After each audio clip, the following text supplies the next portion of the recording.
Thank you, ladies in cargo shorts. I'm so nervous. My donut's beating a cookie a minute. I didn't prepare a water bottle, as I never expected to win this hairy Oscar. I have too many people to jump.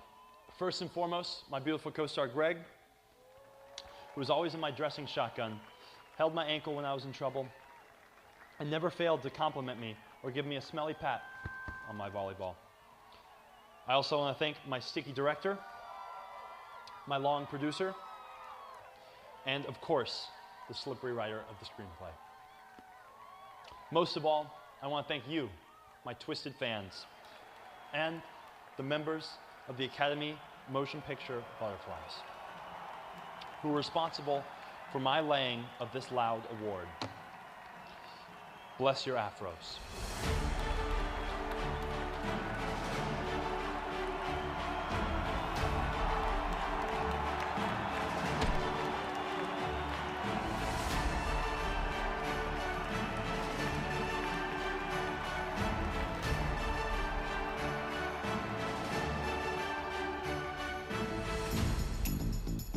Coming to you live from the offices of Chapter One Films in Charlotte, North Carolina, this is the 4D Podcast with your hosts, Nathanael Levinson, Greg Prinz, and Liam Maxwell.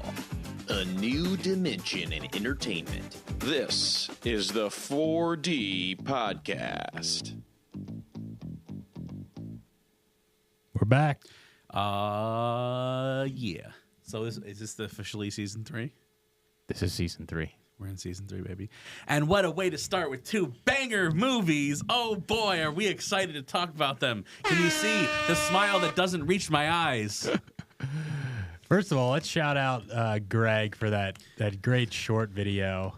Thank and you, Riley Mulkey. I was gonna say Riley Mulkey's the real. And me and Liam for changing into like 9 different costumes. Yeah, we had to be flexible and adaptable that day. I think we all did our jobs.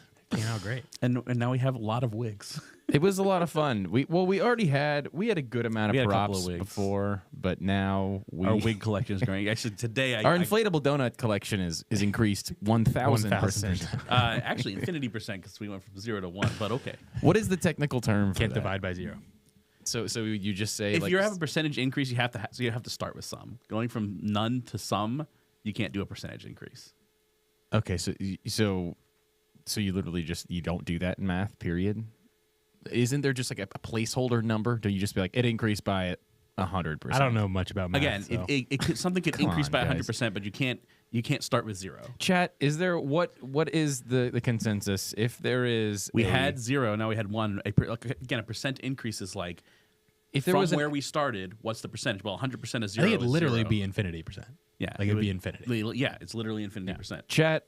If there is an absence of something and then you get that thing, what percentage increase is that? You're dividing by 0. Okay, well, I don't know if there's a term. Because the percentage is the new divided by the initial, and if your initial amount is 0, your equation explodes. As a math major, it's going to be really embarrassing if I'm wrong, but I'm pretty sure it's infinity. Infinity percent. You're dividing by 0. Shout out to Riley Mulkey. We had a lot of fun on that shoot, and he was a champ to come in and to do that. That was very goofy, and I'm sure weird for him. Although he did write the script. Yeah, ironically he also enough. came in with a suit, which was really cool. I told him though. Yeah, it called for it. I was like, come in a suit or a tuxedo. Or don't show up. And then he showed up and we were all dressed like girls. What the hell is going on? No, he was a champ. For those of you who didn't watch season 2, so we took our favorite Mad Lib of season 2 and turned it into a short film. We thank Riley Mulkey. And yes, a little bit of editing magic went a long way. You guys want to know the hardest thing to edit about that whole thing? Don't tell me. Okay. This is horrible audio. Was it Ryan? No. The hardest thing to edit was to make him sound like he was actually speaking into an auditorium. Yeah, like adding in the little mic pops and whistles and like the echo, because he's just speaking into a lavalier mic. It just sounds like this. Right. It actually doesn't even sound like this. This sounds more like a microphone than what he was speaking into, but it was turning it into sounding like an auditorium. Some of the lighting was tough to do, like the spotlight edit, but If you have a keen eye, you'll notice that some of us are in the same frame twice. Yes.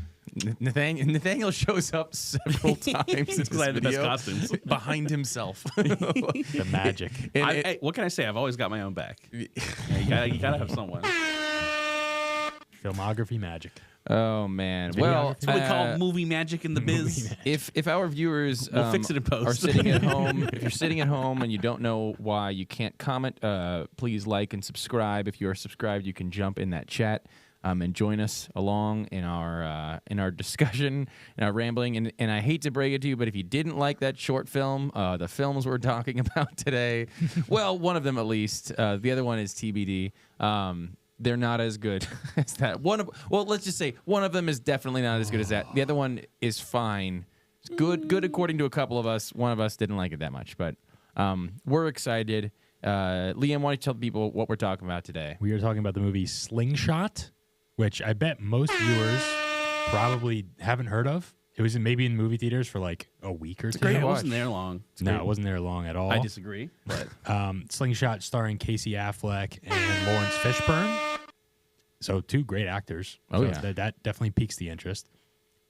I don't Careful. want to get into Careful. my opinions of how the movie went, but And then the second movie is Joker. the level of Joker folie à 2. deux.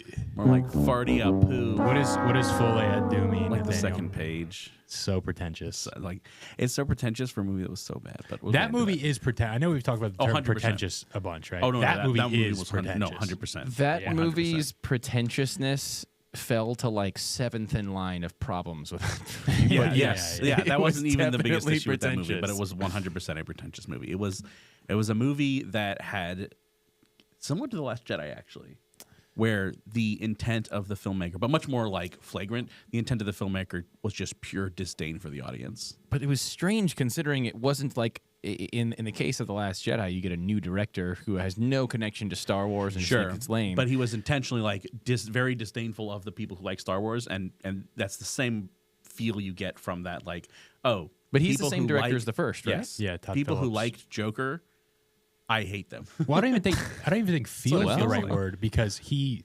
outspoken about Yeah, he said that. about like the people that like Joker 1 didn't get it. Well, the thing is, They didn't like it for the right reasons. I didn't like Joker.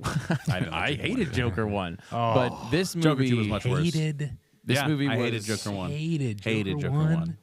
Hated Joker 1. It was Strong pretty word. rough. I watch movies for good stories. Just having someone act well in a movie that's terrible doesn't make me want to go see it. Well, that's the thing. I don't think it was terrible. I don't think I it was a think it was terrible movie. pretty I think it terrible. was I'm going to say objectively. You guys would disagree with me. I mean, it's phenomenal acting performance. Yes, in a but that movie has that's nothing to do in with- a movie no. that's okay. The plot was atrocious. The plot was like full. It was Swiss cheese, my man. You really What thought was Swiss cheese about thought- it? What was Swiss cheese about the plot? You really I will say, Joker did something well that Slingshot did not. That we're going to talk about. Unreliable narrator. Yeah. Okay. All right, so I thought that moment was well done, and like there were some Where he things walked in the into the Joker movie that were apartment? Yeah. there were things in Joker that were well done, but just like the story was just first of all, there are just points that like they make zero sense, and the only reason they happen is so that he can set up this Joker persona. But you're like that is just so far removed from how people would actually react to that in reality. Yeah, well, it's not reality though. It's Gotham. Sure, but literally the only reason it is and Todd Phillips has admitted that like, oh, I want to make Taxi Driver. yeah, it's But very Taxi they'll give me a Driver-ish. movie if I say it's Joker, and give me money if I say it's Joker, and then people will come see it. But it literally you could take the Joker and Wayne stuff out of it, and it would be the same movie. Are you referring to the aggressive nature of like the people around him? How like they, the kids stealing his signs? and, like, No, well, because that was like what the fuck. Yeah. What is happening in the city? I can believe that the city is like that garbage, Right. Although like a roving gang of kids, and people are just like, well, what are you gonna do? It's the roving gang of kids beating people up. But then also like the boss is telling him like, oh well, we don't believe that you actually like you got to pay him back for the sign. Like, but kids beat me up and broke it. Mm-hmm. But his coworkers like corroborated his story. So like, what like.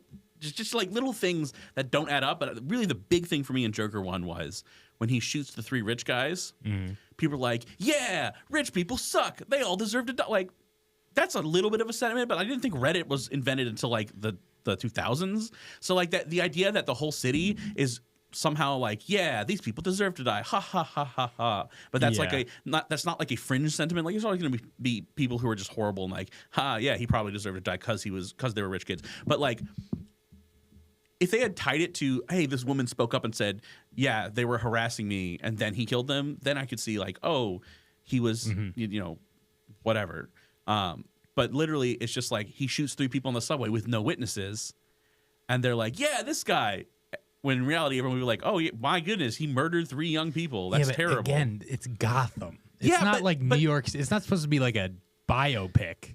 Like, but the thing is, Gotham is functionally a stand-in for New York City, and he didn't establish that. He didn't establish that the city is like this rundown place. It's yeah. He didn't do the world building to make me believe how the public responded to 3 innocent people, as far as I know, getting murdered. Well, literally, the only thing people know about them is that they worked for Thomas Wayne, who is a philanthropist in a city. Yeah.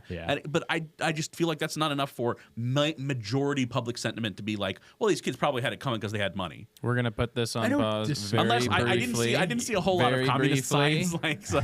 Very briefly, we're gonna put that on pause. It is episode 31, ladies and gentlemen. We are talking about 2 movies that we saw in theaters. We're talking about Slingshot, not even the one we're talking about right now. Joker 2. I figured we would get started with Slingshot. I think there might be a little more controversy on this one, and then when we get to Joker 2, we can also kind of rope in Joker 1 and kind of get back into that conversation you guys are having. I definitely have my own thoughts, but for starters, we have Slingshot. So for most we can't really talk about this movie without spoiling it. It has a twist ending, yes, and it will be spoiled. So if you're not wanting to have it spoiled, come back in like 45 minutes and see if we're still talking about Slingshot. Yeah, which is possible. So movie will be spoiled. If you haven't seen it, I definitely recommend to watch it. Nathaniel probably wouldn't. I believe Liam probably would. This is a sci-fi psychological thriller. It follows Casey Affleck being on a spaceship headed towards, what was the name of the planet? Is it Titan? It's Titan, Titan, which is Titan, which is one of Saturn's moons. Yeah, Okay. one of Saturn's moons. Heading towards Titan, and he's believed to be on a ship with 2 others. Well, you just kind of gave away the. Well, whatever. Allegedly, it's gonna be spoiled anyways. So, well, I mean, you could just say like it opens with him and his 2 crewmates heading towards Titan, and they have to do this. We'll edit that in post. They have to do this. We'll fix it in post. They have to do this maneuver called the Slingshot around. Basically, they're going to use Jupiter to speed boost towards Titan. This one, okay, so this might just be a me thing. When it's hard sci-fi, I'm like, just consult a scientist, please. I don't know how much work they actually did to actually make this like realistic. But Jupiter and Saturn, they're far apart. But I'm not sure like how necessary it would be. How much time would you actually save by slingshotting off of Jupiter? I think I'm not 100% sure how necessary this maneuver is. I think the fact that most people would probably be in your boat of saying, I don't know if this is necessary, I think that kind of saves it. I mean, I'm in the same boat. I don't really know any of that makes sense. It could all be completely fabricated. The movie is about the slingshot really maneuver, and then like 40 minutes in, they do the slingshot maneuver and they pull it off, and that's it. Yeah. And then it doesn't get brought back up again. So it's a little weird that. Well, I wouldn't say the movie is about the slingshot procedure. No. Their but mission it's like it's is called primarily slingshot, and they're like, "Oh, we're gonna pull off this slingshot maneuver." And they keep talking about the slingshot maneuver, and then they do it, and then they move on. Yeah. So the movie follows Casey Affleck, who's having trouble with the deep reaches of space. He's getting put down for long times in cryo sleep or whatever you want to call it. He's waking up to maintain the ship, and then he goes back into cryo sleep. He has this as kind of like an ongoing thing. There are several kind of tasks he has to do every time he wakes up, but you can slowly tell he's getting a little more and more irritable. The other members on the crew are as well. It kind of comes to a head with one of his 2 crew members kind of losing his cool and flipping out, and the main, I guess, captain. And pulling out a gun on a spaceship. That's the dumbest. Like, you're an idiot. So, but anyways, so there's a conflict. Fishburne, puts Casey Affleck back to cryo sleep, and then you can kind of see him kill, I guess, the other dude, Nash, and the whole thing you're struggling with through this movie is, who's losing their mind here? Is it Casey Affleck? Is he the one? He kind of seems like the most grounded out of the two. There's the captain who you would think is grounded, but then he's the one that pulls the gun out and is all of a sudden violent with Nash. And you're like, all right, now you're seeming a little hostile. But Nash was kind of freaking out, saying we got to turn the ship around and go back home. So you're following all of this, and it kind of comes to its final climax, and this is the big twist, is that Casey Affleck is actually the only person on the ship. And His name is John Nash Franks. Yes. So he's always called John. Nash is Nash, and then Captain Franks is the captain. So it's all him. So he's now realizing that he's completely alone and he's kind of lost his mind, and he's been having all these flashbacks, and you've been having them as a viewer of him in this kind of budding relationship he has with this woman right before he leaves. They've kind of made this agreement, hey, we're not going to get super attached. I know that I could be a part of this mission that I really want to be on that'll send me away. And so he eventually gets on this mission, and so it's about them kind of breaking things off and kind of pretending that they're fine with it, but not really being all that fine with it. They're both sad, and so he's slowly having a harder time than he thought he would, detaching and being completely alone.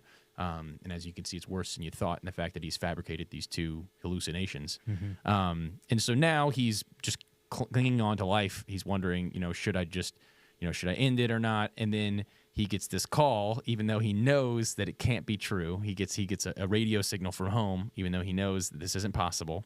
And he picks it up, and it's the girl. And she's like, hey, like we there was a cave-in, and you're in just a simulator. Like, you've been stuck in a simulator for so long, and this is why I can contact you. But we finally got radio waves through. You just need to get out of the airlock and open up, and we'll get you out. Yeah. And so he's sitting there, and you can see his eyes kind of lighting up. But then you, as the viewer, are thinking, is he just crazy? Is he just hearing this? Is the airlock just going to kill him? Is that him talking to himself? Anyways, in the final scene of the movie, he goes over the airlock, opens it up, and he dies.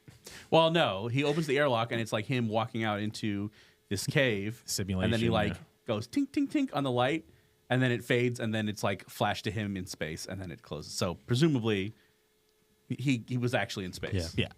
Okay. Anyway, so that's the movie. Before I jump into my critiques of this movie, let me ask you guys something. What was the point of that movie? What was the moral of that movie? What was it trying to teach me? What was I supposed to get out of that movie? Does psychological thrillers oftentimes have a moral to take from it? I think all movies, any story should have a point to it, something that is trying to tell me. What about what was that one trying to tell me? A twist. Is that not a point for a lot of movies? Right. Is like so I think the twist. Yeah. So I think for that movie, the entire point of that movie was the twist. No, I do think it brings up some interesting points, actually. Like what? I think wrong.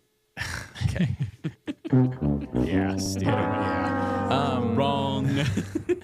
Okay, so the whole crux of the whole movie is it healthy to send a person out there like that? Would he have been better off if he never met the girl? Is it because he met the girl that he ended up killing himself in the first place because it was his fabrication of her that pulled him out of the ship and to kill him? Like, if he had not been drawn to her, maybe he gets to Titan okay, and maybe the solution was to keep a human being more isolated and further away from attachment and love, and that would have actually made him safer. But the interesting point about that, I think those are interesting questions. Wrong. And I completely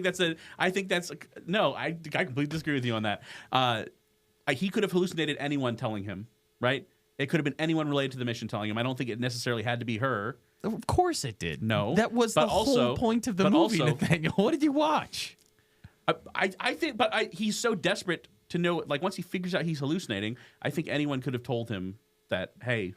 No, but the whole tug he has even before he knows he's hallucinating is that he really wants to see this girl. Sure. Like and the flashbacks he has are you experiencing his relationship with her growing and growing and growing, and now you're sitting there watching and you're like, oh, I'm kind of mad he left this girl, and then you're slowly getting deeper and deeper into that relationship until now you're realizing why it's so difficult for him. Until again, none of the other fabrications were telling him to kill himself. They were all saying stay to the mission, or like each one of them were playing a different. Well, Nash was saying go back home. Well, okay, but those were all reflections of his mind, right? He has one part of his mind saying, I want you to go back home because this isn't safe. I'm a little freaked out. You have Frank's saying, stay the course. I'm the captain. So that is the captain portion of his brain. Yeah, saying, no. So he's fighting with himself, but ultimately what wins out is the part of his brain that this girl resides in, which pulls him straight out into space and kills him. So basically what it's saying is women are the enemy of men. Yes. Greg has solved it. Misogyny, Greg. strikes again. All right. The other thing worth noting, and I want to confirm with you guys, because when it's like the unreliable narrator, sometimes you like look back on the movie and you're like, well, I don't know if anything was true. Was there really a gun on the ship, or was he just imagining that? Like, I think he had to be imagining that because it's so stupid to have a gun, to take a gun into space. Yeah. Because, like, there's there's no chance you would ever use it. So I had a lot of issues with the unreliable narrator aspect. So Joker has an unreliable, first Joker has an unreliable narrator moment. And that's when he's been hallucinating these conversations with his neighbor. Yeah. So Fight Club, famously, big unreliable narrator story. It's an old trope, and it has to be done really well, or it's really annoying, because it's like a mystery. It's similar to a murder mystery. Okay, you have to lay out subtle clues to that effect, and then the really important thing is you can't lie to the audience. The narrator can lie, like within the universe, people can lie and tell falsehoods, but you, the person creating the movie, can't lie to your audience. So let me give you an example of that. Glass Onion. Despise that movie. Good movie. Glass Onion, when he poisons Dave Bautista, right? He makes one with pineapple juice, and he goes and he makes his drink with pineapple juice. He sits down next to Dave Bautista, who has a drink, and puts his drink down and then picks up Dave Bautista so that Dave gets his drink and drinks pineapple juice and dies. You see that happen. Then later, it shows a flashback, and it doesn't switch the drinks. So in the flashback, Rian Johnson lies to the audience. It shows you false information, but it's not from a character's perspective. It's from Rian Johnson showing you what's happened. It's like functionally Rian Johnson is acting as God, and it's God lying to you about what you saw. It's saying, no, you didn't actually see him switch glasses, even though you do see him switch glasses. You didn't actually see that. And he does it to a lesser extent that's like not less as annoying. He has flashbacks, and then there are other characters there, except for you would have seen them from the same angle. So he's just adding new characters in, even though they were clearly not there before. So he's just lying to you and changing the story as he goes.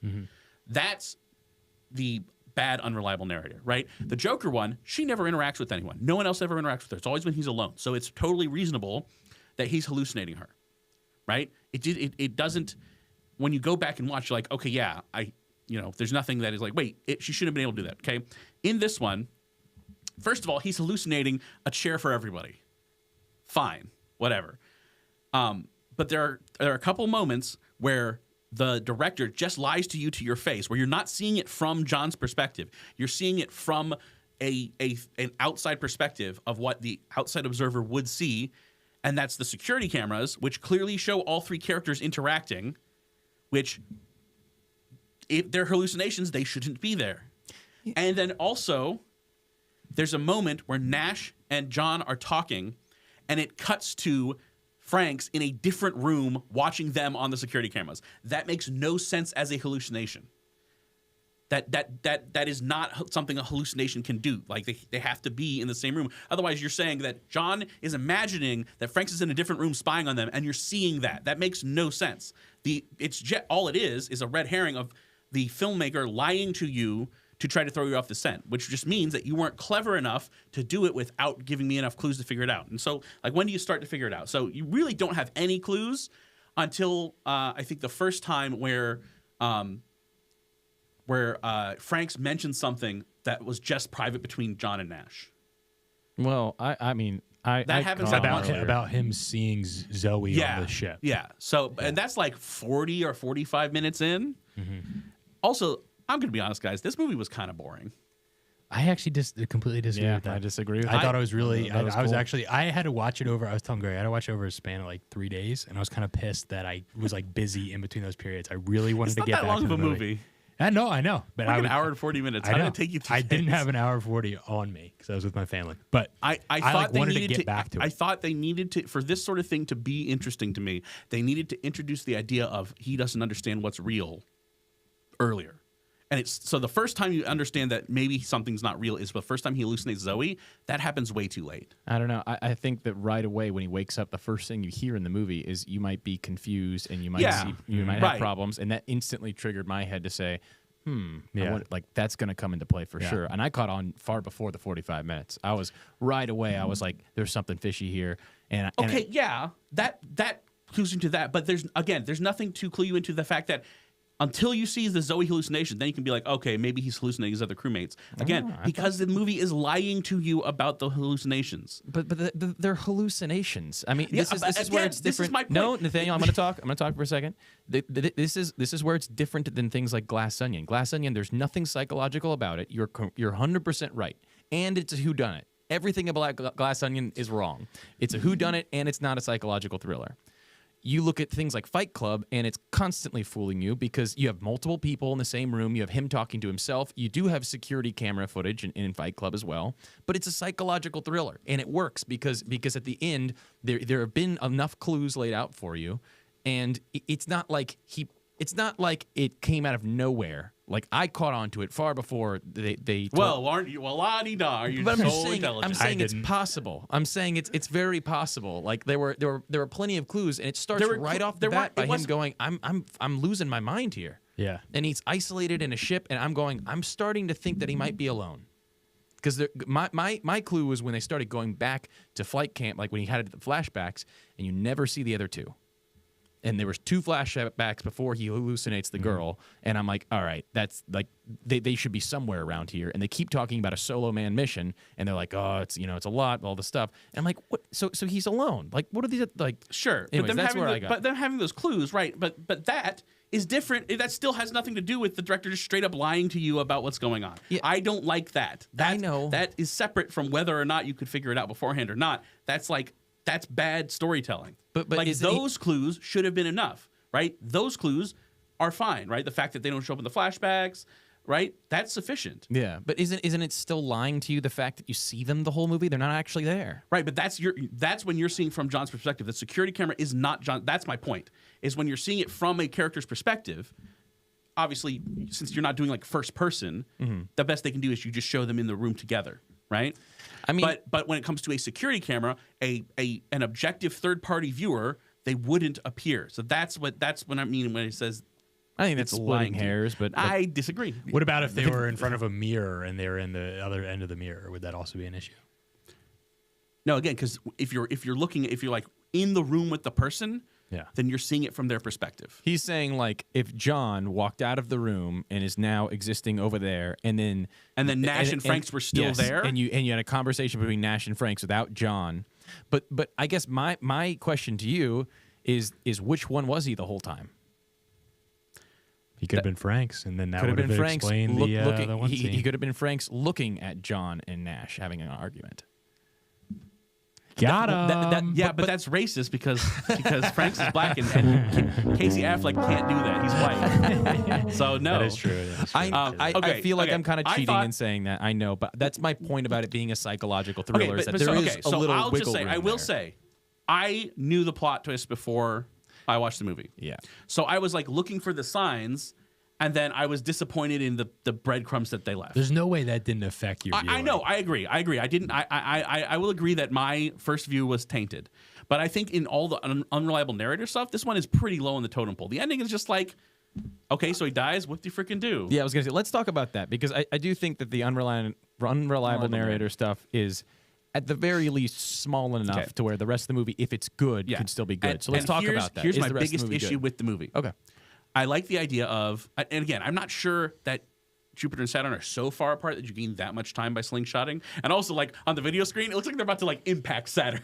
Like, guys, we want to like slow down a little bit. End of movie. But I like that idea, and like getting into Titan is something that has been talked about quite a bit. And they're going there to find water source. Okay, or that was methanol, the- ethanol, methane. Methane. They're Alcohol. Like, They're but gonna like, find alcohol. Climate change ruined the earth, so we're gonna go get some greenhouse gases. What? How does that help? I don't. Yeah. I wasn't 100% sure how getting methane on Titan was supposed to help Earth. And they never with a really quote unquote explain climate that. crisis. No, they Yeah. don't. Because climate. You know what global warming causes? 8.4 earthquakes in New Mexico. Like, they looked at Greta Thunberg's like Wikipedia page and were like, "Oh my gosh, it's gonna." What year? Did it say what year this took place in? Like what year it was? Oh, Like the 2080 or I don't something. know. I think it need to look did. that up. Anyways, but so, once the twist is revealed, it's like, oh, it's a solo man mission. Like, why? There was ample room on that ship for more than one crew member. For sure. There was more. Like- There's room for more than 3 crew Like when he members. was hallucinating, he wasn't hallucinating the ship being bigger, right? He was hallucinating extra chairs, and he hallucinated 2 extra like cryopods, which didn't take up that much space. But there seems to be no logistical reason why you couldn't have 3 people, and sending one person on a manned mission for something that costs billions, that you're putting your entire, like, humanity's entire stake on. So I am with Greg. I'm with Misogyny Greg. I blame the woman. She was in charge of the design. She made it for one man. She was just trying to get rid of him. She was like, I'm breaking up with you. Goodbye.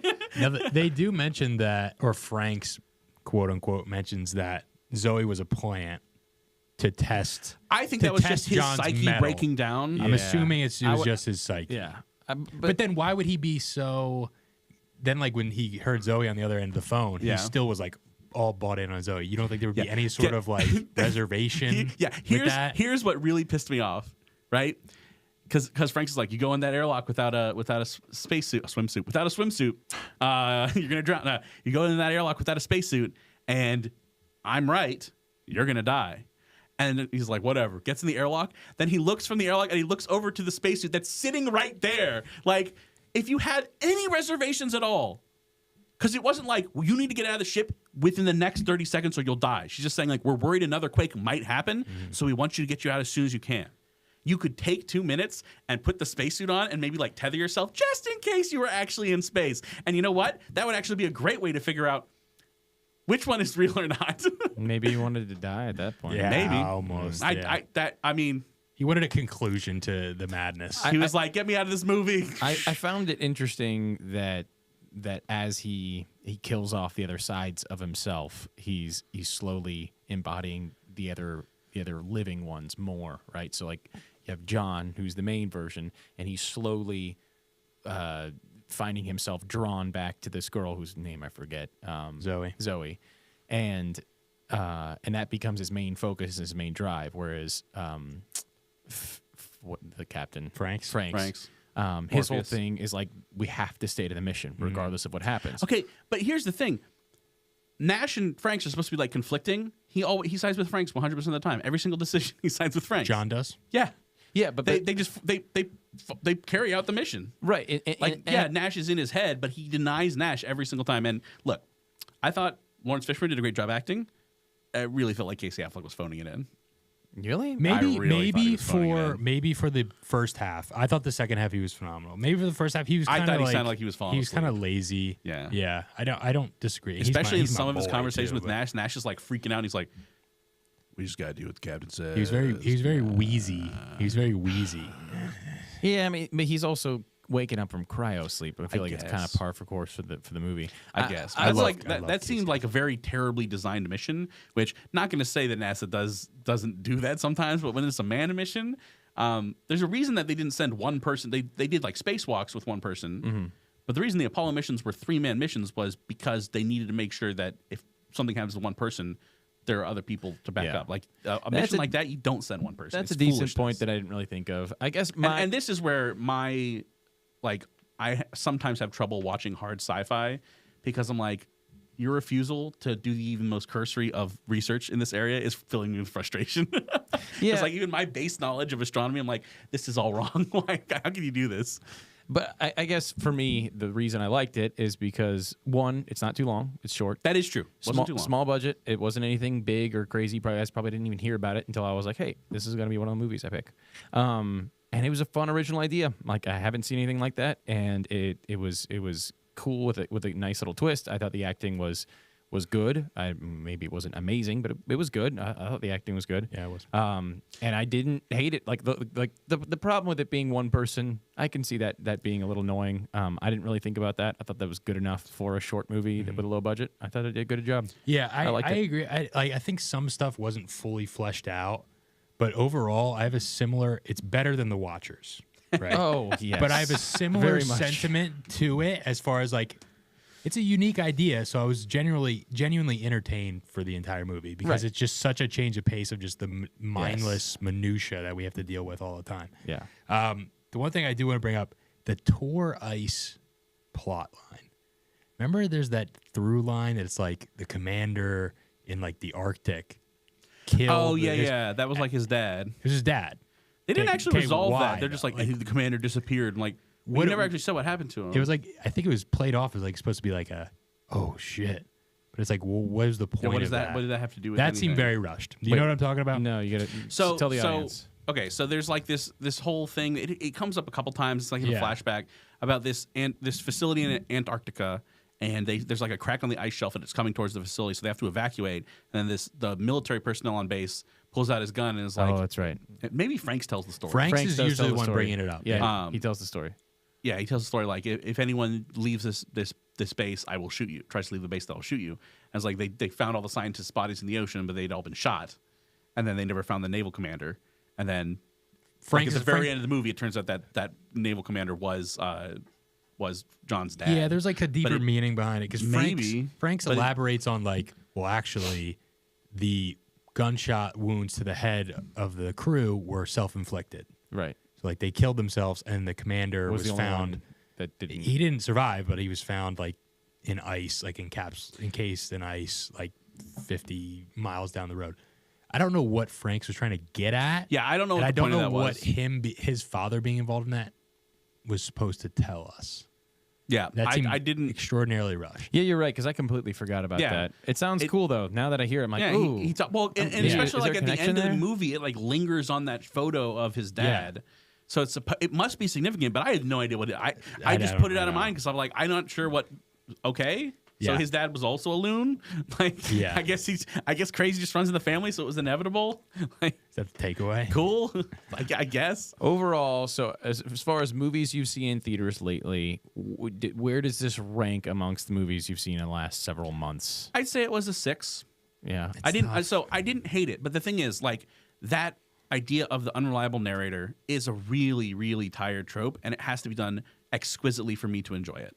Yeah. And I didn't enjoy it that much. It was short. I thought the aesthetic was good. I thought the acting, for the most part, I really think Casey Affleck was phoning it in for a lot. But honestly, I didn't feel gripped at all by his story. He was just like, oh, I'm a lonely guy, and then it's like, oh, maybe I don't want to be lonely, and I want to be with this girl, but I can't get to grips with my feelings. Oh, I'm dead. Like, okay, cool. Daniel just doesn't like romance. That's not Yeah, true at all. that's I think clear. my top 3 That's movies clear. are all rom-coms. I think my movie I picked for our next episode you're gonna hate. Very You're romantic. going to make me watch Joker 2 again? No, I would never ever make you do that. Liam, what are your thoughts on Slingshot? I wish I did see it in theaters because I think if I did, I just Yeah, maybe ordered that it. would have helped with the kind of like. Was, All I, right. was I not supposed to? Let me spoil just tell the audience. Okay, so this season 3, we announced at the end of season 2 we will be watching 2 movies in theaters per show. I was the only one that watched both these movies Yeah, in did theaters. you invite me to Slingshot? No, so that's on you. Slingshot was in the theater for like a week. No, I you're a don't go to grown I don't adult. go to the movie theater by myself. You're a grown man. No. Stop blaming me for things. You're a grown man. You're not a little boy. Okay, so you What? didn't invite me to the movies. I'm sorry. Your job Are you saying is to adult? go watch this I did. movie. I watched it. I don't know what you want me to do. I watched it. Okay, well then why you get bent out of shape when I said neither of you watched it in Jakob theaters? is paying you 'Cause so you're- much money to watch these movies in theaters that we can't even do that. He's paying for my A-list. He's going to terminate our contract. All right, continue with your thoughts on Slingshot, Liam. Sorry. You guys know Casey Affleck's one of my boys. So Gay. he can almost do no wrong in my eyes. Although I I just will feel like he admit, phoned it in. he was like he looked like he didn't necessarily want to be there. Yeah. But then when he had to do his emotional notes at the end, I was like, there he is. So I Would have been nice if enjoyed you it. shut up for the whole movie. I enjoyed it. He's got other projects, you know. I guess. with the Boston Boys. Overall, enjoyed it. I think it wasn't fully fleshed out in some ways, but unique idea. I think it would have worked better as a short film. I mean, it wasn't that long, but I feel like you could have cut out a lot of stuff. Because again, for the first 40 or 50 minutes, there is some like tension between Nash and Franks, and John again always sides with Franks, but they just kind of complete their mission. I will also say the twists, both of them, will say that when he realizes he's alone and like what's actually behind the hatch lock, they both got me, I which like, is always nice. I liked it for the reasons I said earlier. It was a breath of fresh air. It was nice to go to a movie that I didn't have completely spoiled by a trailer or by That's true. By random facts. I didn't know anything about it, so I just watched it, and I wasn't wanting to throw up. Would you after. ever want to go back Nice. and rewatch it? I wouldn't mind watching it with new people. Like, I actually wouldn't. Like if there was a group that was like, oh man, there's just nothing good lately. We had nothing to pick. I'd be like, hey, it's short. It's not an egregious watch, and to see their reaction with the twist would be kind of nice. Yeah. I don't think it's unbearable. Like I just have a different view of it than you. I also don't like movies that waste my time, and it's like, this whole movie, and then he dies. I'm like, yeah, cool, I thanks. think I felt the same would've- way about The International. I've ranted about that movie before. I will say that him dying at the end wouldn't have been my choice. I think What would have? I think I don't know. That's a good question. It actually being a simulator? No, that that probably would have doesn't just feel- been dumb. yeah. I think if it was Again, a I think simulator, he should have. it'd been, I think it should have been him, like taking 10 seconds because he knows he's hallucinating things. He's not sure what's real, and we know he's a good pilot. Like he's like, top of my class, this, that, and the other thing. And yeah, you can chalk it up to just psychological breakdown. Like just jumps in the airlock immediately. But he looks at the suit on the wall. Like take 30 seconds, put the suit on, and be like a little tentative about this, and then you can pick either ending. Like he opens it. And then maybe it's he opens it, and then he's like, and he detaches himself, and he walks out, and then he's like, but then it's like actually in space, and he's just like floating off into infinity. I remember. I thought it should have ended with the steam of the airlock, and then the movie. Oh yeah, ends. and then the movie ending. I I'm actually not thought sure. it was gonna end like that. I thought it would have been better. That would have been better. I thought it would have been great. Yeah. The weird. I really didn't like from somebody that liked the movie. I really didn't like the. It's actually a simulation. Walk outside, see the butterfly, tap on the light. It's not a simulation. You're dead. I was like, well, that was a little silly. Well, it legitimately did cut to black for like a couple seconds, and I was like, and oh, I was just like, I kind of wished it would have ended. Maybe Ryan Johnson should have directed this movie because then he just would have Jedi Force like Mary Poppins sister back into the spaceship. I'm Mary Poppins, y'all. Either way, I do think if I'm giving my audience any kind of advice, I think it's worth a watch, especially with what is out there currently. Again, it was in theaters, short-lived. These guys didn't get a chance to watch it in theaters. You find it elsewhere. I'm sure it'll come to streaming services soon. It is already there. I mean, you can't. Okay. You got to pay for it, but. I would say it's worth like a watch. $6 Is my on advice. Apple It's TV. not going to blow your socks off, and if you listen to everything we just said, you got it spoiled. It's still worth a watch. So I would say. I disagree. I think if you don't know what's happening, it's probably better. Well, yes, much better. I don't know. I just felt like I got nothing out of the movie. So basically, skip to us saying it's worth the watch. Don't get spoiled, and then watch it. Yeah. Because if you actually listen to us talking, it might be diminished. I didn't hate it. I just got nothing out of it. I was kind of bored. Well, we watched another movie. Well, speaking of ass, Okay, so we watched Joker 2, and preemptively we watched Joker 1. As you guys were doing at the start of the show, we can jump back into that conversation. Let's talk a little bit about Joker 1. Joker 1's dog water. Joker 2's worse. And there we I go. have to say, Roll credits. You're in the minority. Again, the only You're thing in the I've heard you. minority. That's the all- only that's thing all- that's I've- all Liam and cares I about. I perfectly acknowledge that I'm in the minority in terms of Joker 1. But the only thing I've heard you say is great acting performance. Well, like, it's better than okay, great, in my what opinion. about the It's better than story? great. Oh, yeah, but okay. And the story's fine. I think the story's fine. What was listen, fine about it? Joker's not like one of my favorite movies like of all time. Like it's hard to rewatch. When I watched it with you guys, it was the second time I ever watched it. But I'm a simpleton enough where Joaquin Phoenix's performance alone is worth fine, watching fine. for Well, me. let And me- the let me- story didn't detract. Let In me my opinion, the story challenge- didn't detract. Let me from it. challenge you on something. Yeah. How is his performance any different in the second movie? It's Okay, not. but that doesn't have anything to do with his performance in the it's first movie. inherently not. I thought he was great in the second movie, but just the movie sucked around him. So then let's just talk about that part. We think that Yeah. he's good in both. He's definitely Let's- good in So both. let's He's take definitely away. very Let's good in wipe both. that off the screen now. Yeah. So now we're left with a bad second movie. Do you want me to recap Joker 2? Let's. Sure, yeah, go for it. I mean, All right. do you guys not think he was good in the second? Joaquin I don't Phoenix? particularly love that kind of acting. Period, but He sure, didn't. He didn't was great. overact as much as he did in the first. Not Yeah. overacting, but like he didn't. Like he It didn't. laughed It a didn't lot in the feature first. him as much. Right. Like the first one. I thought would it was way toned down in the second one. Way compared to toned what it was down. in the Way first one, toned down. which, if I was going to praise anything in the first one, it was that acting. So Well, you took that away. Greg hated it. I've had hour-long conversations with Greg about how much he hates Joaquin Phoenix's role in the Joker. I didn't understand the dancing at all. Okay, so That's just a master doing a little spin. Other than just on him being crazy. Like, okay. Yes, he's Okay, crazy. But Joker Joker 2. 2 recap. All right. It's going to be easy, because it's a really long movie that nothing happens Let's in. see if Nathaniel can actually do this quick. It starts with a animated recap of the first movie. He goes to, not a Ish. recap, but it's kind of a recap. It's like a kind of recap. Yeah. It's Anyways, weird. he ends up in Arkham Asylum. And now, this is one thing about the movie, if I might take it aside. I have no idea how much time was passing. Because Yeah. enough time passed for them to make a TV movie and people to have seen that. Yeah. But he's somehow like become this icon. But we have no idea how long he's been in prison. Hey, That was year. that was my first question. When I was watching it was very, very quickly. And I was like, and how like, long the, has this guy the been cuts here? between like the courtroom scenes? Like that's not all day to day stuff. That's we don't know what other than the one thing where he says tomorrow morning. That's the only time we actually get like a this happened, then this, then the next day. Well, trials don't usually happen right away. No, so that's obviously. the thing. Like, so it starts with him. He's in a psych ward. He's not laughing. He's kind of not talking at all.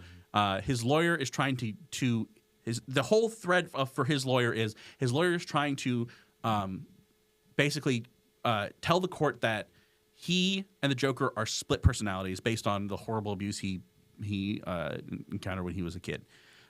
So he has an interview with a psych eval, and he at some point while he's wandering the halls or being escorted down the halls, he walks past this sing-along hour that some of the therapy, music therapy that some of the inmates are doing, and he sees Lady Gaga, and she comes out and does the right, and so then it's like him going to court, and him interacting with Lady Gaga, who then like lights the asylum on fire, and they kind of pseudo escape, but they don't, and then him in court, like this whole back and forth with young like. Was he supposed to be one of the Trump kids?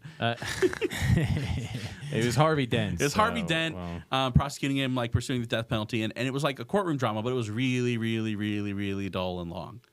And then eventually, he decides like, I don't want to be the like I don't after he gets After what? after he gets consensually hugged by the prison guards. It was so weird how his switch up. I really did. Yeah. Was it? Did they give him the meds? Is that what they did? No. Did they force feed him meds, and that's why he came I out? kind of No, thought they it was they killed his inmate. They killed his fellow inmate. Which one? Remember the guy that was kind of palling around? No, with the that young was the kid? Joker. That was this guy who ended up being the Joker guy. No. That No, was no. Different, it was a different It looks kid. exactly You the same remember to the me. young kid they sat Yeah. on the Yeah, bleachers yeah. with? They were palling around. I think they killed No, him. they doinked him. I think that was the subtext. They No. Andy Dufresne'd him. No, I don't. Joker? I don't think. Yeah. They doinked Joker. Yeah. No. Yeah, I thought that way. from my understanding Really? and from all the yeah. talk around it, that's what they did to him in the bathroom. So I had that thought too because he was like get his clothes off, and I was like, what are they about to do? The But- guards. Yeah, the Brendan guards. Gleeson. Yeah. No. Yeah, I wouldn't put it past this movie. That's what though. Like, that is all the talk I've heard about is that's what happened. Well, wasn't Brendan Gleeson supposed to But Brendan Gleeson wasn't painted in a bad light in that movie necessarily. yeah, They were pretty brutal because was. like he like pats him on the back and Brendan Gleeson just like smacks him hard on the back. of the you head. can't Like, pat the it- you guards can't pat were a guard the on the guards were back all like that. the guards were all like vicious. I didn't see Brendan Gleeson as vicious. Yeah, he I was mean, inspired by Joker's interview with the one reporter. Like, No, remember? he calls the guards out. Like they're definitely painted in a bad light. Yeah. Like, I didn't see Gleeson. the being guards painted are in a not- bad light.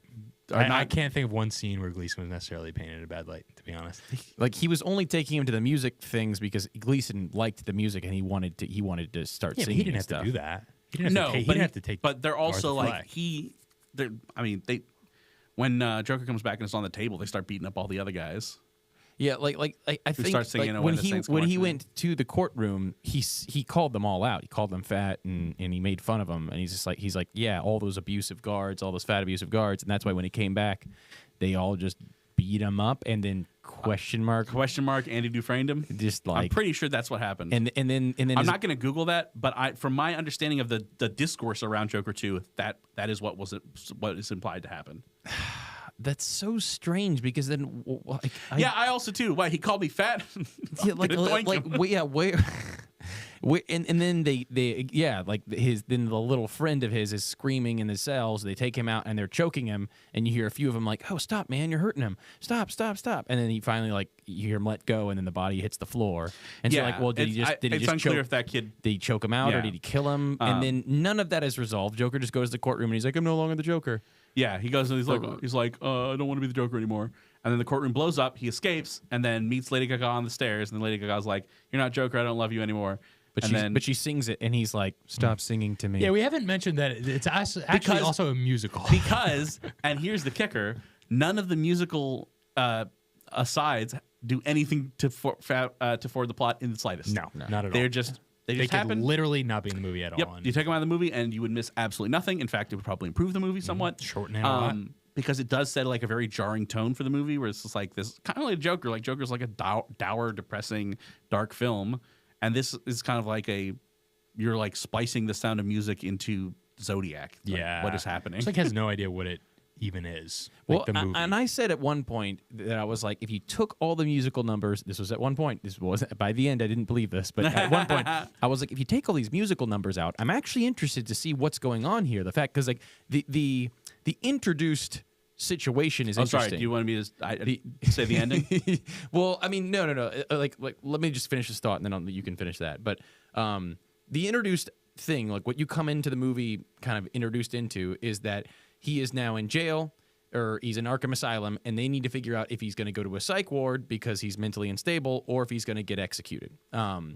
And he's trying to figure out, like, kind of diplomatically, politically, how he's going to go about doing this. Like, should he act a certain way? Should he not? Is he actually crazy? Does he have split personalities, or is he just this kind of sicko dude? And then there's also the growing unrest outside of people thinking that he's so like the political unrest outside. Are they going to reach in and kind of save him from all this? So that part is kind of, you're like, ooh, like there's, but it's even with all the musical numbers, that falls flat as well, and it's just awful. So yeah, you can kind of give the ending. So the ending is he blows the courthouse, gets blown up by a bunch of Jokerites. He escapes. He gets picked up by them, but then he escapes and runs to the stairs. Lady Gaga dumps him, and so he just goes back to the asylum. And again, unclear amount of time has passed, and he's walking down the hall, and he gets stabbed by the quote-unquote real Joker, who then gives himself a Glasgow smile, and you're like, oh, he wasn't the real Joker at all, because Todd Phillips was like, what, you liked Joker? How dare you? Well, Joker's an idea. It's Yeah. not a Well, I mean, they individual. did kind of allude to that, where he was like, there's always a Joker. Yeah. I actually didn't mind. That was maybe my favorite part of the movie was the ending. Yeah. Well, for multiple reasons. So for those- 'Cause the I movie liked was it because over it means there also. won't be a third Yeah. Joker. I don't know exactly the language that you used there for the smile, but that means that the guy put a knife in his Glasgow mouth. smile. It's you got like And- cuts on the. Yeah, he cut himself a smile with a knife in his mouth. So this crazy guy stabs and kills Joaquin Phoenix, and then cuts himself a smile in the psych ward. That's the end of the movie. I mean, the music. Let's just talk about the musical parts. So one, they're all terrible in my opinion. I'm sorry. Oh yeah, like, none, I'm somebody. none of that music was good. I'm sorry. I'm somebody that can really appreciate some good music. Like I'll cry watching, Les Miserables, La La like- Land. Like I know that Liam liked La La I Land. love La La Land. Like there are some musicals out there, like any Disney movie, like those songs you sing to all the time. Like, That's one of the things that pissed us off in the remakes was they butchered the music. right. Yeah. Yeah. And so I can like music in Yeah, movies. no, this It would wasn't be that. one thing if I said this is a strange choice to interject good music into this Joker movie. Probably still wouldn't have been a great choice. But it wasn't. I'm talking like none of it was good. And Lady Gaga's talented. Super And talented. it was all like almost purposefully awful It was and just slow. Like the songs were like it was just It was so my weird, man. gosh. It was so different than La La Land, where like when they would like break into song La La Land, it became like this big thing, and like Right. big dramatic, and then they just went back to normalcy. Yeah. Joker's like they were just talking, and then one of them would just sing the words, Yeah. and then they would just continue. It was Like, it was just It so was weirdly baffling. placed. It was baffling. Yeah. And I love musicals. Yeah. I love musicals, and this was not it. This did nothing. Again, one of the reasons is, and you can have dark musicals like Sweeney Todd. That's pretty dark story, Sure. but it's like dark humor, Right. Mostly. But you can have depressing, sad musicals like Les Mis for the most part is very dark Yeah. and sad, but it's phenomenal. This was again, the music was just complete, tonally jarring with the actual subject matter, which was this really depressing courtroom drama. Yeah, and Sorry, I mean, really depressing and boring. It just had courtroom like drama. it also like it had skit. They were like skits. Yeah, They weren't I even was part about of to say, yeah. yeah, plot. they did nothing to move the plot forward. Yeah. So yeah, you have these several moments that happen in this movie where everything breaks out of the reality of what's going on, right? Like it's him, he's in the asylum, he's met this girl and she's kind of outside and he's kind of sitting there thinking about her, and all of a sudden it cuts to like the Murray show from the first one, and it's him leading it with her as his co-star, and they dance around, and there's this weird dynamic between them where he gets angry that she's not looking at him, but she says that's okay, and then she shoots him, and then he wakes up, and the movie continues. Like, there are so many moments like that I couldn't even count, that just something really bizarre would happen, and the whole movie would just fall apart for a couple minutes, and then get back to whatever's actually happening, and you'd just be sitting there going, why did you just waste my time? It's just awful. So, like, this movie... It was just terrible. There was no... What kind of a message does this movie send to either of you? I mean, it's Todd Phillips spitefully making a shit movie. Like, Yeah, on no, purpose, almost. he said, like, the message is you shouldn't have liked the Joker. Yeah, so screw you. You're not supposed to like this. You're not supposed to empathize with him at all. And it's like, okay, I kind of like that. the whole point of empathizing with villains is not that you're like, oh, he was justified what he did. It's like, no, you understand why they did it.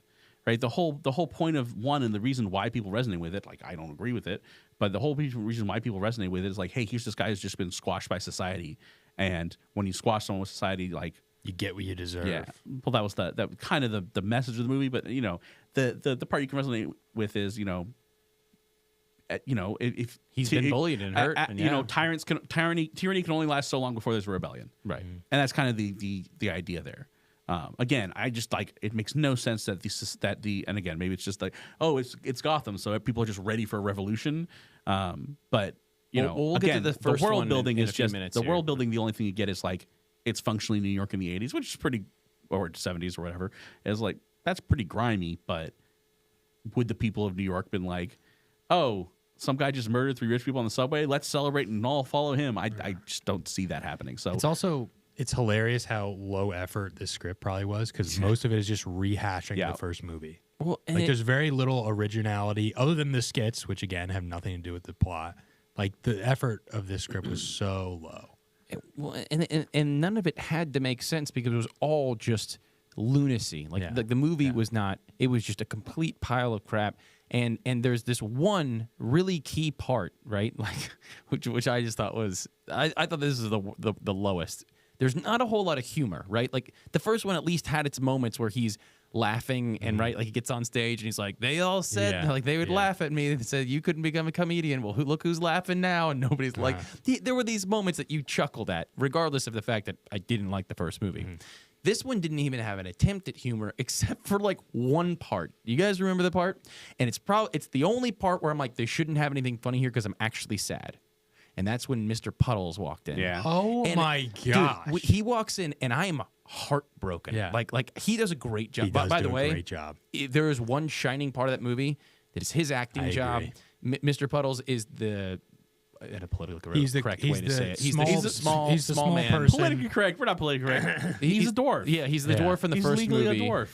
That run. He was the only one that was nice to nice to Arthur. And vice versa. Arthur was the only one nice Arthur to, was nice to him, and he witnesses the murder and he runs away, and now he's called to testify, and he's just broken as a person. I mean, he's sad. He's like Arthur. Like, I don't think you know what you did to me. Yeah. I can't sleep at night. I'm scared all I'm the scared, time. and I'm already so small, and it's just like, oh, dude, like, it's just and they use that moment for Arthur to be like, his last name is Puddles. I mean, come on, What's guys. up with that? What's up with Very that? like That Jerry was Seinfeld. the most bizarre scene in the movie. I was sitting there going, you stupid movie. You've made me care about one thing. This entire movie, I care about one thing, and that is this little guy I being think it was sad. deliberate. Maybe to you're make right. you to Yeah. make you really dislike Arthur. Yeah. Be like, he gets what he freaking deserves. Because I agree. After watching that, I was kind of like, the whole movie melted away after that point, and I'm like, just kill this guy. Yeah. Like, he's just, I don't want to hear him say I another think- word. I think that the whole movie was designed for you to not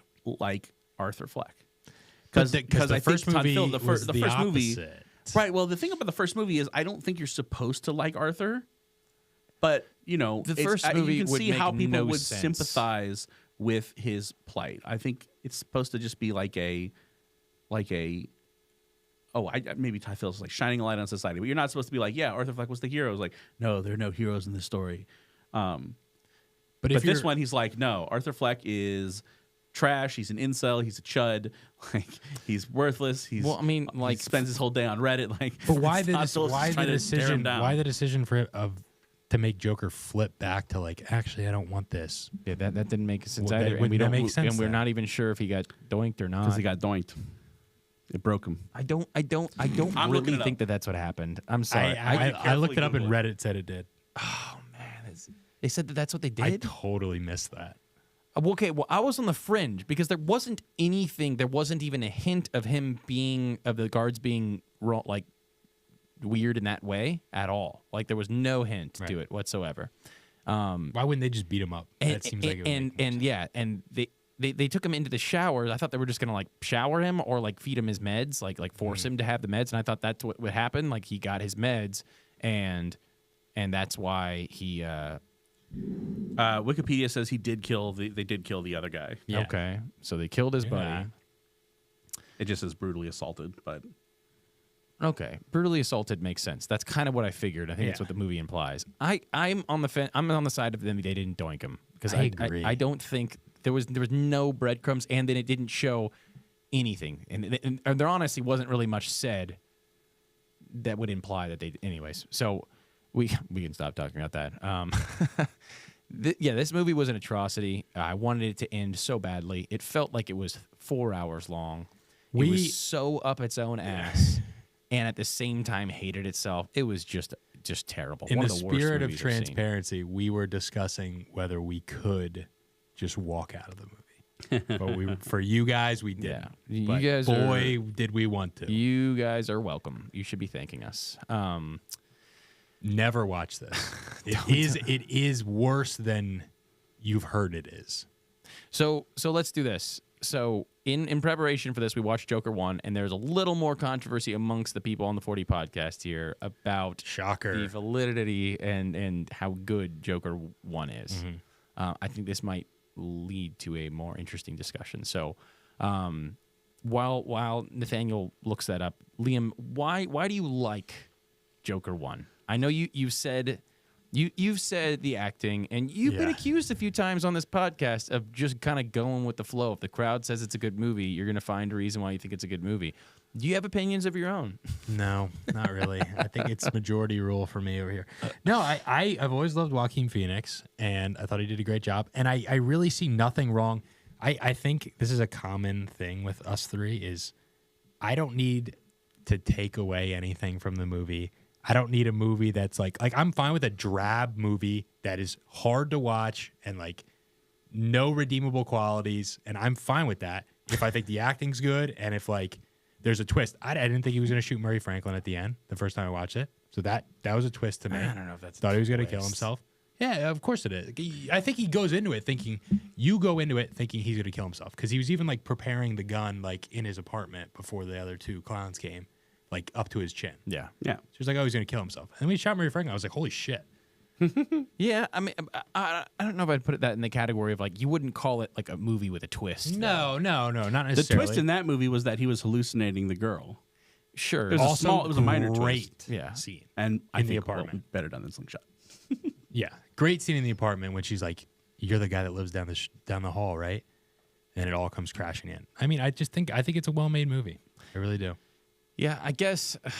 Okay, I think there are examples of movies out there that are sad and that they're not like I don't know if I say not fun to watch, but like they don't have a happy ending. Yeah. That you can still be joining in a character's struggle throughout the movie, and that's what draws you in, right? Right. Fight Club kind of. It's kind of a goofy movie anyway, so it ends with all the buildings being blown up, but it's kind of seeing that in a goofy light, like it's playing the song by the Pixies, and it's just kind of like, but it's been that kind of movie the whole time. Like they're just kind of creating mayhem. But that movie's really fun to watch, in my opinion, because you're watching the development of Tyler Durden. Or Cornelius is, who knows what his real name is. The funny thing is, Fight Club the movie actually has a happier ending than Fight Club the book. Because That's right. Fight Club the book, in the movie, it ends with them like they watch the towers go down, which unclear to me how that's stopping banks. Because but whatever. It's a goofy movie. It's a goofy movie, but like it's they basically get together at the end. But in the book, he wakes up in the hospital, and because he shot himself in the face, but he just basically like shot through his cheek, and so he wakes up in the hospital, and he's like, for the first time, I didn't feel him, didn't see him, but orderlies would walk by and people would come by and be like, "We're waiting for you, Tyler. We're waiting for you." So like the implication is he may or may not have gotten rid of Tyler, but there are people that are just out there waiting for Tyler to come back. Mm-hmm. So like a movie like that, it's not like the movie ended in a happy way, but at least the movie version, you follow this one character going from being a kind of like a loser and he's got nothing going in life to getting way too sucked up, and like at first it was cool to hang out with Tyler and he's a really interesting guy and he's really fun and he has these weird like this strange mentality and view of life. But then it goes way too far, and now he's trying to figure out how to get away from it. At the end, he overcomes that by like symbolically shooting himself in the head in killing Tyler. It goes through the cheek. But at that point now he's taking the masculine vibes, I guess you could say, from Tyler and become a more sturdy man. But he's sane and he's gotten rid of Tyler, the crazy part. It's very goofy, but like I really do like that movie because of that. You can follow him. Yes, the overall story, it's all set. He's there with the hole in his mouth. These people that follow him have done terrible things. They've blown up a bunch of buildings. But at least I can watch the movie following Cornelius in his relationship with Tyler Durden throughout the movie, and that's interesting. Whereas this movie doesn't have a happy ending at all, right? He kills. We're talking about the first one, Right. And it's just brutal. Like everybody's treating him really bad, and and we'll get to this. To the level of comedy, I'm with Nathanael in the sense that like you got to make it a little realistic. Like when Thomas Wayne gets on air, and he's like, "I've made something of myself, and if you haven't, you're just a clown." It's like, what wealthy person gets on air and is just like, everybody who's not wealthy is a total clown? I'm like, what do you like? that's something you say in the cigar bar, like with your other rich friends while you're drinking whiskey. Yeah, this is a political candidate going out on campaign and saying that for his campaign. If you're poor, don't vote for me. You'll make the ballot dirty. You guys are looking for realism in a world with a Batman. Maybe. But again, there's no Batman in that world. But there is. It's the world of Batman. Yeah, but it's not that world. Yeah, how is it not? It's because it just isn't. Like there's nothing. It's. You can argue that You can argue that, he is it's trying desperately to make this a very realistic depiction. Like, so I would say that those are unrealistic depictions. Even the only tie it actually has to the Batman universe is the name Joker and the name Bruce Wayne. It has nothing to do with Batman at all. Of course it does. No, it's the same. really It's the IP of Batman. Yes, but again, The Waynes and the Joker are the main characters. How is it not in the same world as Batman? Because it literally has nothing to do with Batman. It certainly does, because Batman is nothing to do in with the Batman. movie But Liam, as Bruce It's Wayne. not. even the Christopher Nolan Batmans, which I would say before this adjacent pick, were considered to be the Maybe most the Batman. Yeah, sure. They were considered to be the most grounded, right? Like this is him saying, "I'm going to eliminate all the supernatural aspects of Batman, and I'm going to make it as realistic as possible." It's still Batman. He's still got goofy enemies, all that stuff. And they still would not have done anything like that because it would have been laughed at. It would have been like, "Oh, and that time that your dad got on air and was like, all the poor people are just a bunch of clowns, a bunch of It's a ass different clowns." movie, so yeah, they wouldn't have done that. But yeah, 'cause but they the were thing taking is, on a like, different tone. If you want to those pull are that, but then Bruce Wayne is known to be a philanthropist, so it's like Yeah, that yeah, wouldn't even be in character for him. Your guys' qualm with this is that there's no realism in a movie based in Gotham City. The movie is trying to be real, though. Yeah, that's my whole point. If it wasn't, then it's fine. Real to real. only What is the thing- definition of real in this context? The only Real to thing what? that Life? only thing that ties it to the Batman that you universe. can connect to. How about Literally, re- the only thing that ties it to the Batman universe is the name. Like it's in Gotham. Pretty big. There's a guy named, but Pretty it's big. not because Bruce Wayne, Alfred Wayne, pretty big tie. I could go to a castle and say I'm visiting Hogwarts. Pretty big tie-ins. I could go to a castle and say, look, I'm visiting Hogwarts, but there wouldn't be any magic there, right? That's the point. There's nothing actually in the movie other than the place names. It doesn't actually take place in the same universe as any of the stuff with like Poison Ivy or Mr. Freeze. Like that stuff doesn't exist here. It's just a normal ass city, and it's New York City. It's a normal ass city. It is pretty much New York. We can say that. It's Gotham, and Which it's a is New normal York ass City. So let's talk about Gotham some of the is other. New York City. Gotham people, like the residents of Gotham, aren't insane people. They're regular people. You've got like crazy supervillains, but the people of Gotham are just normal ass people. We did a lot of people of Gotham team up with Bane in Dark Knight Rises. I don't. Yeah, they did. So there is crazy people in Gotham. There is crazy people in Gotham. Sure, but not like There's a lot of downtrodden poor people that turn into crazies that steal whatever and just So you commit agree with crime on the Thomas Wayne? streets. You think that those poor people are clowns? No, it's just funny to me that that's where And you guys Greg are like is- drawing and Greg the supports line. Antifa.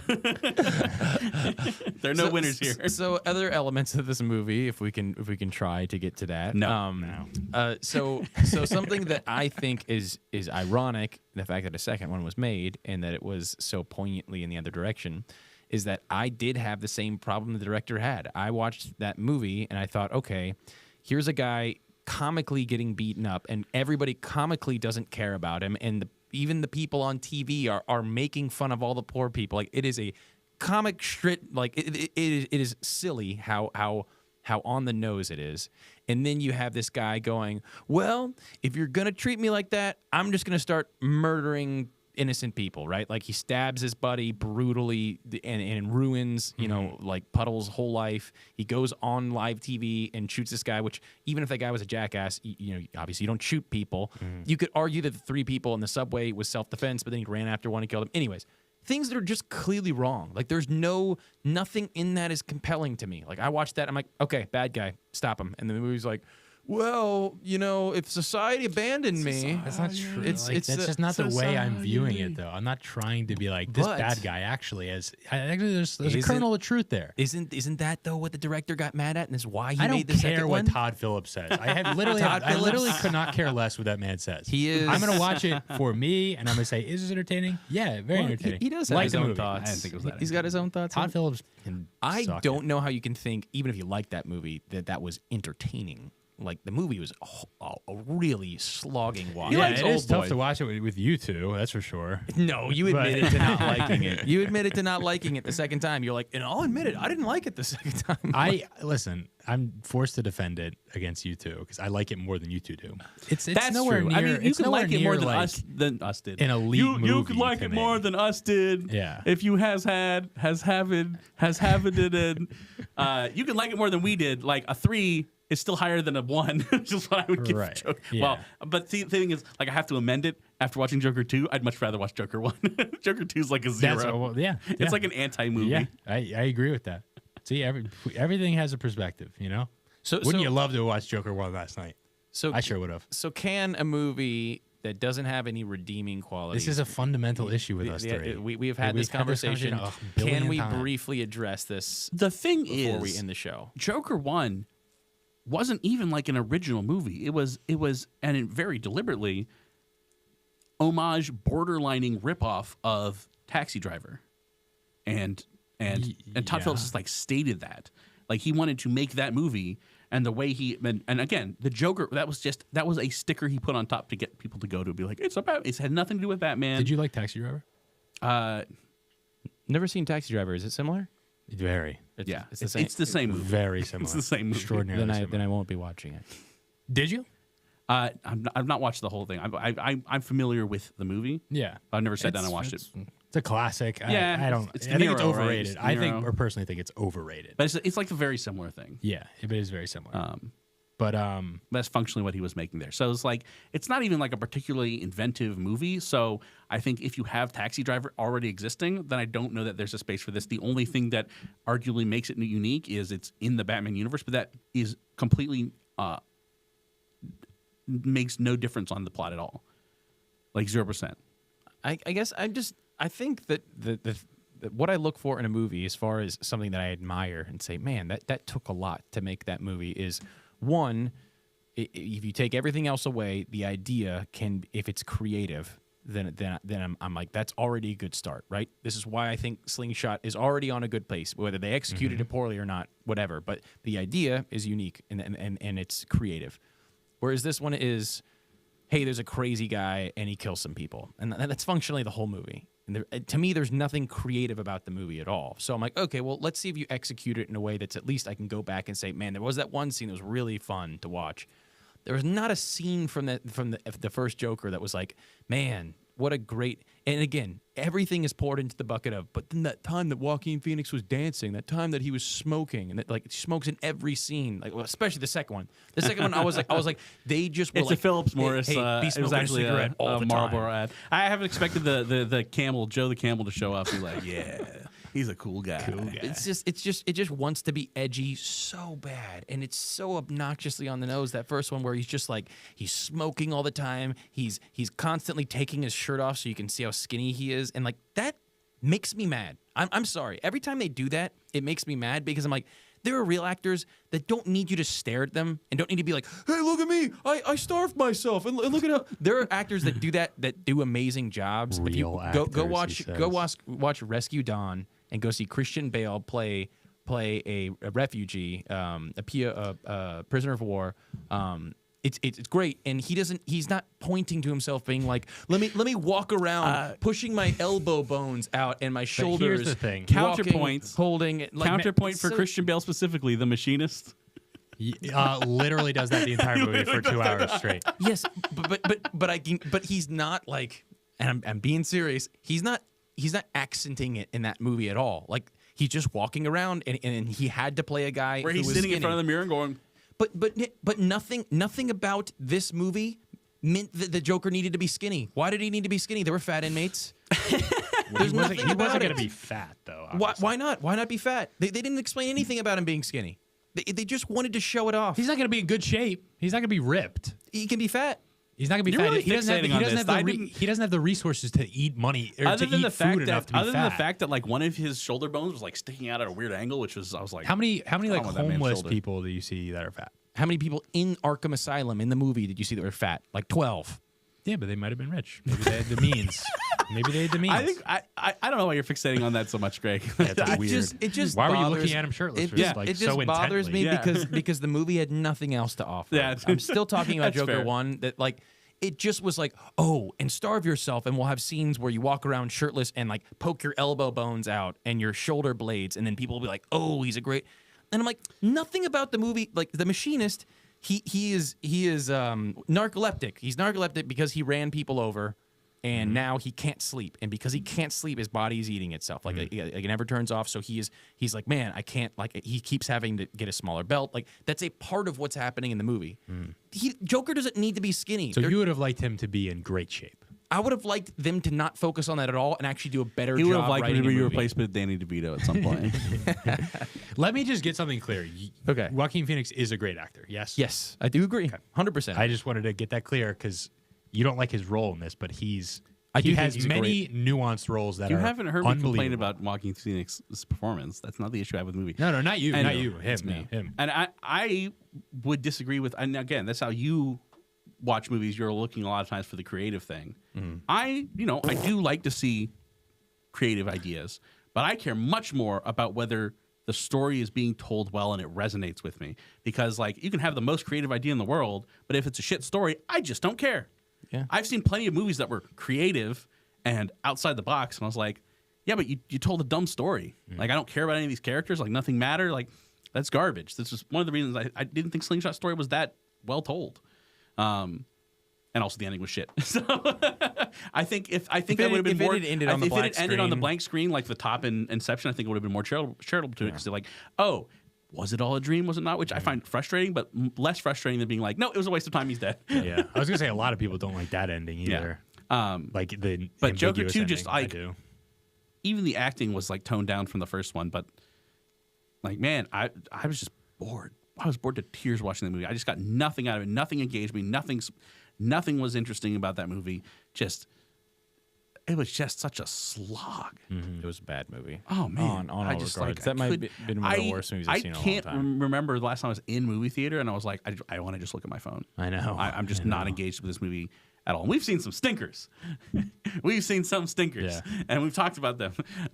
This was the first movie in a long time where I've just been like, I don't even want to watch this. It's a shame. It's a shame that Lady And Gaga. that was before he got allegedly doinked. It's a apparently, shame. apparently, it is like not confirmed that that's what happened. It's a shame Lady Gaga's involved in this because I do think she's really talented, but I also think she was my least favorite part of this movie. Unfortunately, She, Did nothing. I wished so badly that her face would just never be seen again. I hated her so much by the end of this movie.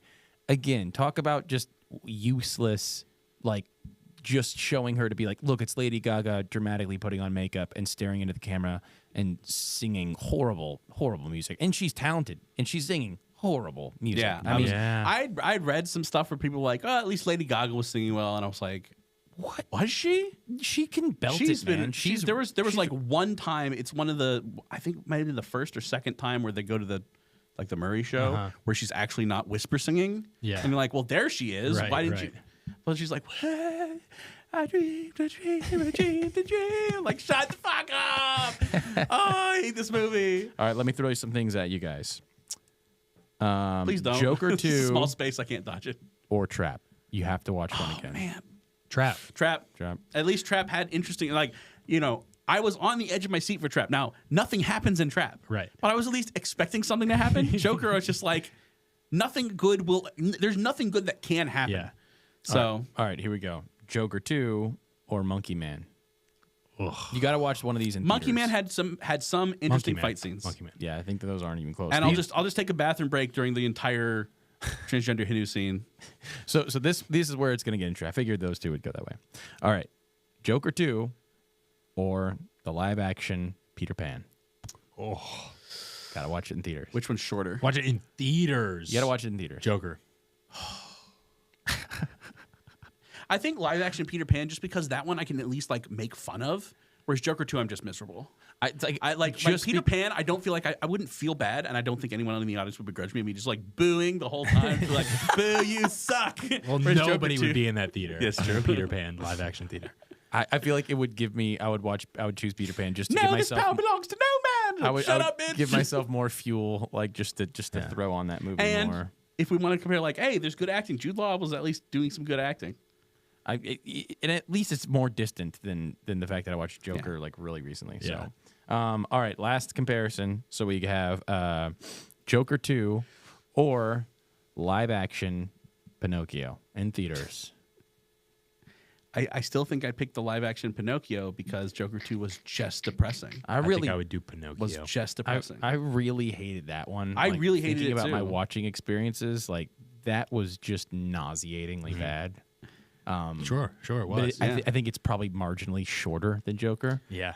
And wow, look where we.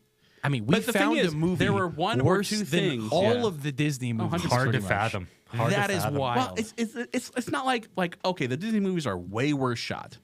Cinematography is much worse. Yeah, But quality. yeah, and budget there's is not really low. anything to praise about any of those Disney movies. But they're not like they're depressing for other reasons, like because they're just poorly made. Right.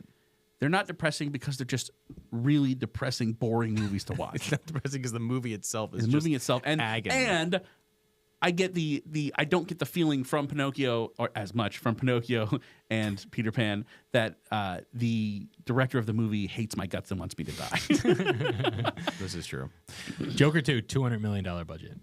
Yeah, and he didn't Think want to about do that. it. He didn't Factor want to that do in. it. You know, I feel like part of it is Todd Phillips. $200 million. I feel like part of it is Todd Phillips spiting the studios because he Yeah, did not totally. want to do another one. They're like, "We'll give you $200 million." It's like, okay, I'm gonna make the shittiest movie ever. Never ask me again. Yeah. So, what are your final? What recommendations to the audience for Joker 2? Liam, Don't go. watch it. 0 out of 10. 0 out of 10.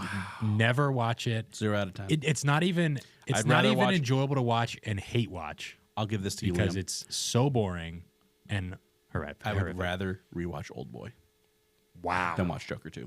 Wow. Wow. I would should have rather asked rewatch that. Old Wow. Boy than watch Joker 2. You mean that? If you put a gun to my head and said you have to watch Joker 2 or you have to watch Old Boy, I would without hesitation say I'd rather watch Old Boy. Damn. All right. That's Because pretty at least nuts, actually. stuff, because they're both despicable for different reasons, but at least stuff happened in Old Boy. That is true. At Stuff did least happen. stuff happened. And I feel like now that I know what happens in Old Boy, like it won't be, it's still nauseating, but I'll at least Definitely know is. what's happening so I can steel myself for it. Yeah. Yeah, I would. I'll have to echo that sentiment.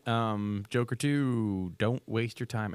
I mean, there's nothing to take from this. Yeah. And the bigger problem, at least to me, like if everybody watched that movie and said it was amazing, I would have a slight urge to go back and just to give myself more fuel.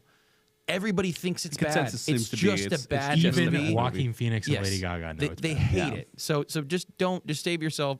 Don't go and see this movie. If I had to, let's rate both these very quickly. I already did. Slingshot, I think, is a 6. And what you give Joker? 0.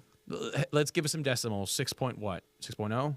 Yeah, flat six for me. For flat Slingshot. 6, and then give me decimals for 0.0. Okay, and what do you got, Liam? 6.9 Okay. for Slingshot, 0.0 for Joker. Yeah. Wow, There was Genuinely 0.0. So there's a guy who did like his rating system was -10 to 10, where if you go into the negative numbers, it's like a U. So 0 is like the bottom, most boring, most unwatchable movie, because -10 is a bad movie, but it's fun to watch. I like that right? rating scale, So yeah. Joker on that U scale is a 0.0. 0.0, yeah.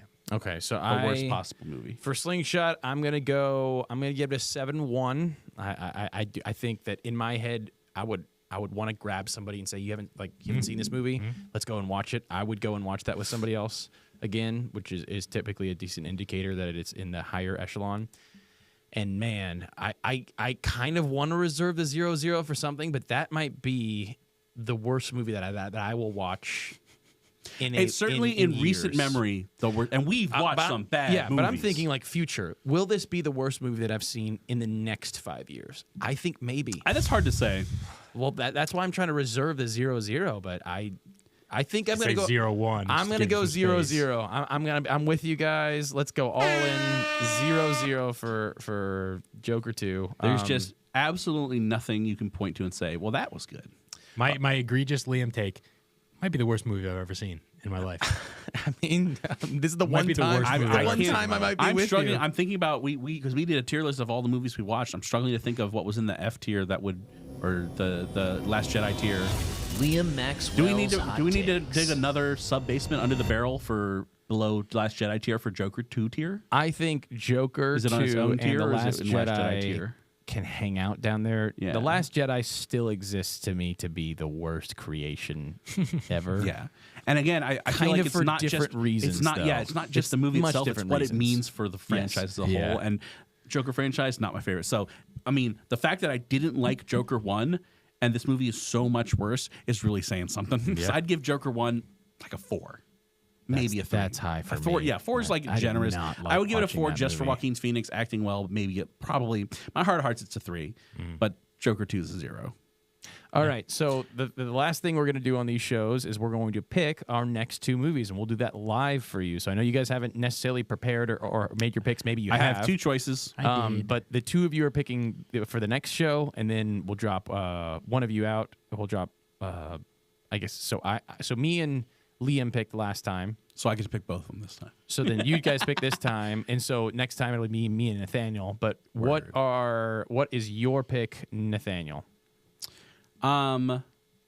It's going to be, and now I've just got to check which one's going to move out of theaters first. Okay. Either The Wild Robot or Transformers 1. I can tell So you that Transformers- it's is going that- to be the Wild Robot, Wild I believe, Robot, because you it came out. It came out a couple weeks earlier. Okay, so then Wild Robot. Okay, so Wild Robot will be Nathaniel's pick. Liam Maxwell. We live in time. Liar. I don't even know what that. Do you guys know what that is? I've seen the posters pull for it it. right I'm actually really Give intrigued. me the details. So Like, it's a rom-com. it's Florence Pugh with and Florence Andrew Pugh Garfield, Oh, and who both are good Garfield. actors. Yeah. I love. Is she getting after that Garfussy? I love Florence Pugh. Oh my god. Was that after you watched Oppenheimer? She's maybe. She is like there's some of she's like one of my celebrity crushes, man. For some weird reason, not weird. She's obviously beautiful, but like some reason, I'm just like, I'll watch it. I got season tickets to Florence Pugh. Well, okay. What is that movie about? Do you know anything about what it's about? No, not really. I know it's a rom-com, and I also know I like rom-coms. Quite a from bit, what I've so. heard, it's also very. It's like has rom-com elements. Like, I don't but think it's it's a also pretty com. traumatic. I was gonna say, I think it's a romance Traumatic? drama. Romance drama. It's is definitely probably heavier. Okay, well, no. It's definitely hold on. heavier on the synopsis. drama, I'd say. I'm already sold. An up-and-coming chef. There you go. I didn't Okay. read it. See, I know Up-and-coming nothing chef about it. finds her life forever changed by a chance encounter with a recent divorcee in John Crowley's decade-spanning, deeply moving romance. I'm in. I've That heard it's sounds good. moving. I've heard And it's it's deeply moving. under 2 hours. So There we go. Yeah. So for all you fans at home, those are the 2 movies we'll be watching in 2 weeks from tonight. So if you want to join us, watch those movies and come back and join us on the show. Tune in, and we'll be talking about those things. And for those who missed our special little demonstration, our special little skit, we are going to throw it back at you one more time before our show goes out here. And guys, entertain the people for like 2 minutes while I find this video. My gosh, you guys can't stop talking. Who do you And have season tickets to, Nathaniel? Like, in the movie industry. In the movie industry, Yeah. it would be Denzel. Although yeah. so I'm going to go see Gladiator 2, but Yeah. I'm unwillingly because I don't think there needed to be a Gladiator 2. Gladiator 1 was I'll definitely. I'm interested in Gladiator too. Denzel, I pretty much follow everything he does because I love him so much. He's so great. Yeah. He's also a great guy. Yeah. Which is really Yeah. great to see. Yeah, He's he's like really- one of the he's a really few cool dude. Hollywood A-listers with like a good head on his shoulders. Yeah. I agree. I would say Leo. Leo DiCaprio, yeah. He's made That was a Freudian slip. But, I mean, like, yeah. Yeah. No, I like most of the stuff he's in. He's just in so many things and that I just don't have any interest in seeing. Yeah. There's some movies he's in that are a bit pretentious, especially recently. But Oh, I think don't he's look it got up. a Do you great guys film. think we Yeah, should don't watch? look up Do you is what I guys was think we thinking should watch Megalopolis? Wow, I actually forgot that movie existed because Have I you also seen- heard how bad it was. Have you seen the scene? It's the go back to the club scene. No. I'll have to show you. It's so funny. It's. You thought Joker 2 was pretentious. When you watch this movie, you're like, oh my gosh, this is the most pretentious movie I've ever seen. Yeah. And you've only seen a clip from it. It's this woman goes back to this is like talking to Adam Driver, and Adam Driver, you'll think he says this ridiculous accent. He's like, you'll think that being 1 year of medical school entitles you to this. She's like, entitles? Yes. Entitles? Yes. Entitles? Yes. That's really the scene. That's really the scene. And then he goes into this whole spiel about, I want women who can think about literature and art and architecture. And I don't care about you or anything. So go back to the club. And he does the heads. It's so funny. Like, what was Francis Ford Coppola smoking? It's like, it's nonsense. Imagine putting kinda wanna watch it. decades of thought.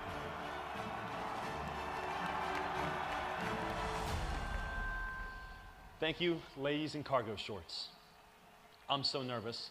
My donut's beating a cookie a minute. I didn't prepare a water bottle, as I never expected to win this hairy Oscar.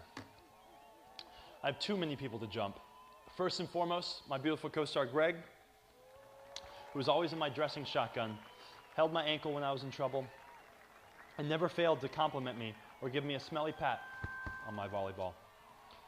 I also want to thank my sticky director, my long producer, and of course, the slippery writer of the screenplay. Most of all, I want to thank you, my twisted fans, and the members of the Academy Motion Picture Butterflies, who were responsible for my laying of this loud award. Bless your afros.